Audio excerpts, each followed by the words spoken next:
बात मत कीजिए के महाराज है गाड़ी सब बता दीजिए उन्हें अपने अपने घर में कम से कम भोजन समाज के घर की इजाजत समय कर रहे हैं के लिए एक संदर्भ एक जनता का देते हैं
जो दलित पिछड़े अति पिछड़े अल्पसंख्यक समाज के लोग हैं उनका उत्साह देखते ही बन रहा है और चंद्रशेखर आनंद अब प्रतिमा का अनावरण करने के बाद सभास्थल की ओर बढ़ रहे हैं और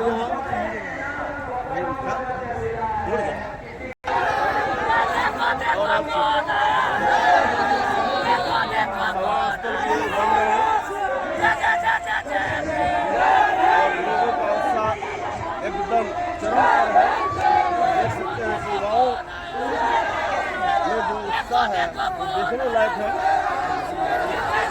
और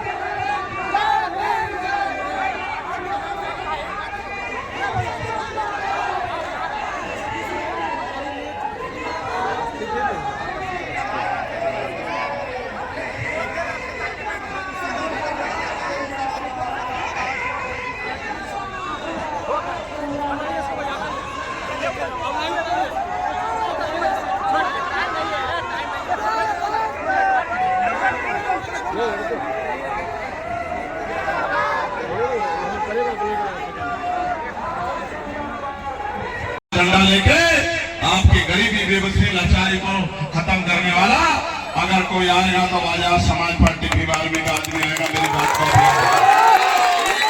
इस आधार पर भी कह रहा हूँ, अनुभव के आधार पे अब तक तो सब नेता ने क्यों नहीं बदली आपकी कटेगी मुझे बताओ। मेरे आज भी याद है दिल्ली का कोरोना का समय, जब बिहार के जो मजदूर मेरे परिवार के लोग अपना पेट पालने के लिए दिल्ली गाजियाबाद में और लुधियाना पंजाब में जालंधर में रहते हैं, हमारे खून के पैसे से चलता है जो हम मेहनत करते हैं। इन निकम्मी सरकारों के भरोसे रहोगे तो आने वाली पीढ़ियां भूखी मरेंगी और खाने को कुछ आपके हिस्से में नहीं आएगा। और जुर्म जाति की जो बेड़ी आपके कंधों में थोप दी गई है, जाति धर्म के नाम पे जो अत्याचार हुआ, इससे आप अपना जीवन भी नहीं बचा पाओ।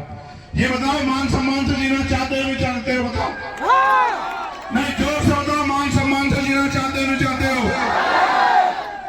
तो बाबा साहब की जो स्टैचू आप गिर गया, तो फिर जो आप सजा चाहे वो सजा चंद्रशेखर आजाद को दे देना। और मेरे मुस्लिम समाज के भाई बैठे, मैं उनको भी कहना चाहता हूँ, आप किस किस को हराओगे, किस किस को जिताओगे, खुद भी जीतने के बारे में सोचो। जब तक आपका आदमी कुर्सी पर नहीं बैठेगा, जब तक आपकी आवाज उठाने वाला, आपके दर्द को समझने वाला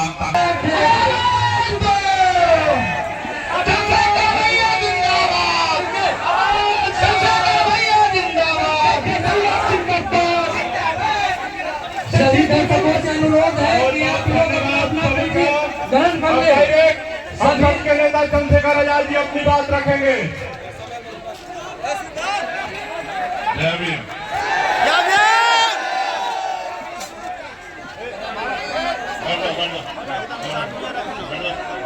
बंद नहीं करना। ठीक ठीक। प्यारे क्षेत्रवासियों, मैं सर्वप्रथम तो आप सबका बहुत बहुत धन्यवाद करता हूं। ये एक बहुत शानदार कार्यक्रम आप लोगों ने अपने क्षेत्र में करवाया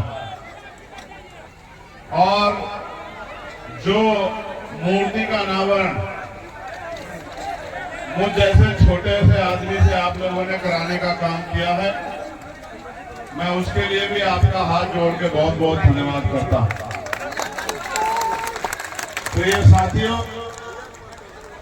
कार्यक्रम तय होकर और फिर समय की कमी कारण नहीं हुआ था, फिर ये कार्यक्रम 13 तारीख में तय हुआ, लेकिन देश के जो हालात हैं, बॉर्डर पे जिस तरह की सिचुएशन थी, फिर ये कार्यक्रम दोबारा कैंसिल करना पड़ा कि हालात अच्छे नहीं है। इन हालातों में कोई भी कार्यक्रम करना, उस तरह से भीड़ जुटाना अच्छा नहीं है, क्योंकि हमारे सेना के जवान बॉर्डर पे हमारे लिए लड़ रहे हैं। 10 तारीख की सुबह प्रोग्राम कैंसिल किया गया और 10 तारीख की शाम को सीज फायर के ऑर्डर जो है सरकार ने निकाल दिए। लेकिन परसों रात में भीम आर्मी के पूर्व अध्यक्ष अमर ज्योति जी ने मुझे फोन किया कि अभी प्रोग्राम कैंसिल नहीं हुआ है, अगर आप चाहें समय दें तो वहां के लोगों की इच्छा है कि मूर्ति का अनावरण हो जाए। और पूर्व अध्यक्ष जी के कहने के कारण ये प्रोग्राम की फिर डेट तय की गई कि 13 में कार्यक्रम होगा। हालांकि मेरे मन में बहुत इच्छा थी कि मैं आपके बीच में आके कुछ घंटे बिताऊं, लेकिन इसी जिले के गैर जिम्मेदार जिला अध्यक्ष की वजह से वो पिछले 1.5 घंटे से पता नहीं कौन कौन सी गलियों में हमें लेके घूमता रहा और मुझे आपके बीच में नहीं आने दिया। इस वजह से समय की कमी के कारण, क्योंकि 8 बजे मुझे फ्लाइट पकड़नी है और यहाँ से 3 - 3.5 घंटे का रास्ता है, इसलिए मुझे वापस जाना पड़ रहा था। लेकिन फिर यहाँ के माँ बहनों के, बड़े बुजुर्गों, नौजवान साथियों के आग्रह पर कि आप 5 मिनट के लिए पंडाल में चलिए, वहां माए बहनें इंतजार कर रही हैं, फिर मुझे इधर आना पड़ा। तो मैं आप सबका आभार प्रकट करता हूं। मैं बस एक ही बात आपसे कहना चाहता हूं, आपने बाबा साहब अम्बेडकर की बहुत अच्छी स्टैचू लगाई है। मेरे दिल में बहुत खुशी हुई स्टैचू को देख के, लेकिन पीड़ा यह है कि बाबा साहब अम्बेडकर की स्टैचू तो आपने लगा दी, क्या बाबा साहब अम्बेडकर के विचारों पे भी आप चलोगे नहीं चलोगे? तो अगर बाबा साहब अम्बेडकर के विचारों पे चलोगे तो तभी इस गरीबी, बेबसी, लाचारी, बीमारी, तमाम तरह की परेशानियां, पढ़े लिखे नौजवानों की बेकदरी और तमाम तरह की समस्याएं जो सड़क की हो, घरों की हो, मैंने अपनी आंखों से देखी है। धूल मिट्टी, हमारी पुलिस की बहनें भाई भी परेशान हो गए। ये जो बुरे हालात आजादी के लगभग 80 साल होने को आ गए हैं। कहते हैं कि 80 साल में युग बदल जाते हैं, दुनिया बदल जाती है, 20 साल बाद एक सदी पूरी हो जाएगी, लेकिन भारत में अभी भी और भारत के इस हिस्से बिहार में अभी भी दलितों, पिछड़ों, आदिवासियों, मुसलमानों और अन्य धार्मिक अल्पसंख्यकों के हालात नहीं बदले हैं। इस बात को देख के मुझे बड़ी तकलीफ हो रही है। मैं ये भी समझता हूं, अभी मैं विदेश यात्रा से लौटा हूं, मैं वहां देखता हूं कि वहां की औसतन आयु 80 साल है और भारत की औसतन आयु 60 साल है। यहाँ 50, 55, 60 साल में आदमी बूढ़ा हो जाता है, वहाँ 80 साल में भी आदमी बूढ़ा नहीं होता। उसका बड़ा कारण ये है कि ना खाने को अच्छा भोजन मिलता है, ना पीने को साफ पानी मिलता है, ना रहने के लिए अच्छे घर मिलते हैं और ना ही पहनने के लिए अच्छे कपड़े मिलते हैं।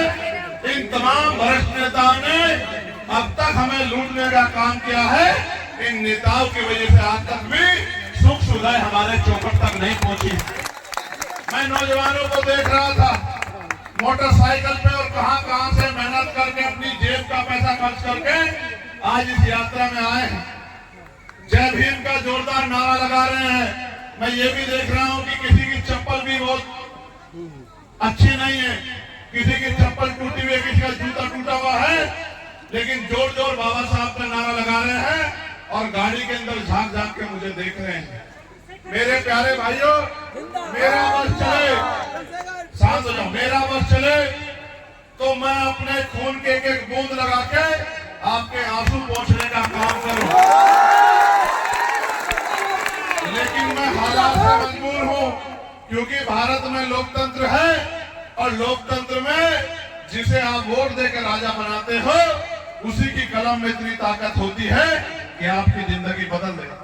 प्यारे भाइयों, बिहार कमजोर नहीं है, बिहार के नेताओं की इच्छा शक्ति कमजोर है, बिहार कमजोर नहीं है। अभी भी बॉर्डर पर भाई शहीदुज्जमान साहब,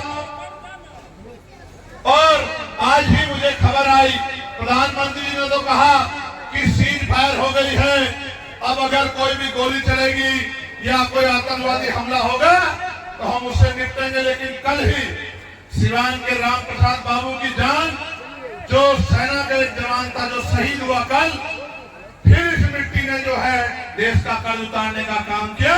मैं बिहार के भाइयों आपको कहना चाहता हूं कि बिहार किसी पीछे नहीं है। जिस दिन यहाँ नेताओं में इच्छा शक्ति पैदा हो गई, जब इन नेताओं के दिन बदल सकते हैं, एक बार एमपी एमएलए बनने के बाद इनके घरों के हालात बदल सकते हैं, इनके घरों पे गाड़ी और सुख सुविधा आ सकती है, तो इस गरीब समाज के हिस्से में भी सुख सुविधा आ सकती है अगर नेताओं की इच्छा शक्ति हो जाए। प्यारे भाइयों बहनों, मैं ज्यादा समय नहीं खर्च करना चाहता, क्योंकि आप जानते हैं मैं अपनी तरफ से पूरा प्रयास करता हूँ, एक एक मिनट को लगाने का काम करता हूँ काम में। लेकिन आज मैं आपको वचन देके कहता हूँ, हम लोग मेहनत कर रहे हैं और मैं